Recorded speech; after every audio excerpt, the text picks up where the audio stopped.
For today's teaching moment, I want to highlight an event that happened at First Presbyterian Edmonton. Two reasons. First, just to celebrate something awesome God is doing in our presbytery.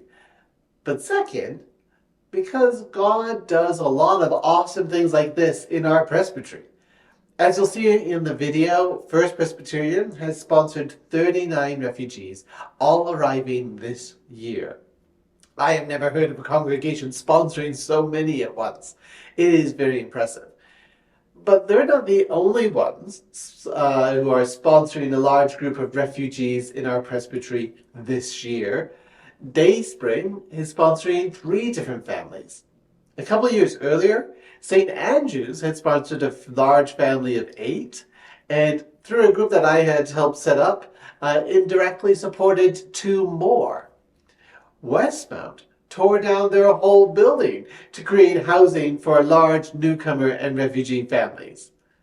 And our congregations have been sponsoring newcomers to Canada for decades. It's important to celebrate that through the power and grace of God, so many people have been blessed by the Presbyterian churches in this area. God, through us, gave them a new home and a new life. So when God asks if we have fed the hungry, clothed the naked, welcomed the stranger, well, you can point to this and your involvement with making it happen. This is your faith in action. This is a sign of God's Spirit at work in us. Praise God.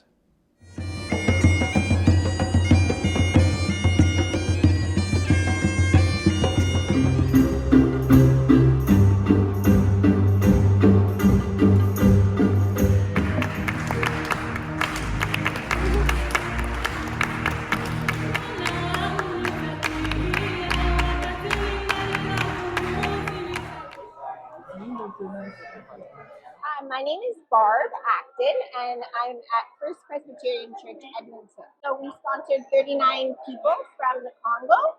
So there's 39 refugees that you've sponsored. Right. So how it happened was they're all part of a large family group. And the plan had been to have 3 small groups of about 12 or 13 come year after year. But because of the pandemic, nobody came, and now everyone's coming. So we have 17 people so far, with I think about 11 arriving on September 12th, and then just one large family to come after that. How do you help support 39 refugee people? Well, that has been a bit of a challenge, but luckily we had some flexibility financially, and several generous people connected to the congregation helped with loans to purchase 3 townhouses. And the townhouses are all very close together. Any way the presbytery can be supporting and helping? The presbytery has given us a significant donation for the purchase of items, mattresses, and some other things. So that's been great. And just coming out to events like this. So it's the African Cultural Heritage Celebration. So we had people from various African cultures participating with music and dance and drumming and lots of yummy food. Yeah. We had everyone dancing at one point. I thought it was amazing.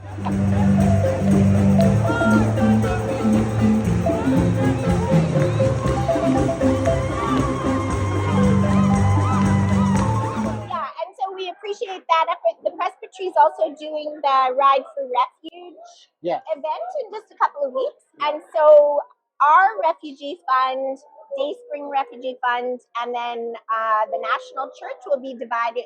Those funds will be divided. So participating in that really fun event would also be helpful to us and to others. Wonderful. Thank you very much.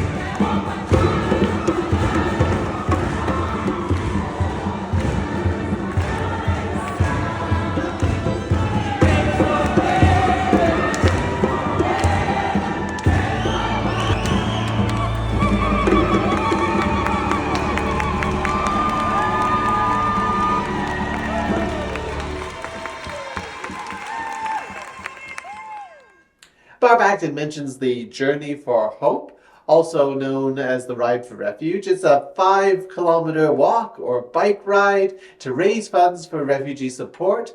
And this year we are donating it to First, Dayspring, and Presbyterian World Service and Development. But you don't have to be walking or riding. There's also an option for doing some games at Dayspring, especially designed for those who might have challenges with mobility. So if you're in the Edmonton region, this is, I think, just a fun way to get to know some other Presbyterians while raising funds for this important ministry. It's on October 14th and starts at 9 a.m. If you're not free that day or you live further away, you can help support it by making pledges. That is equally as important. So please pray for that and consider how you might get involved.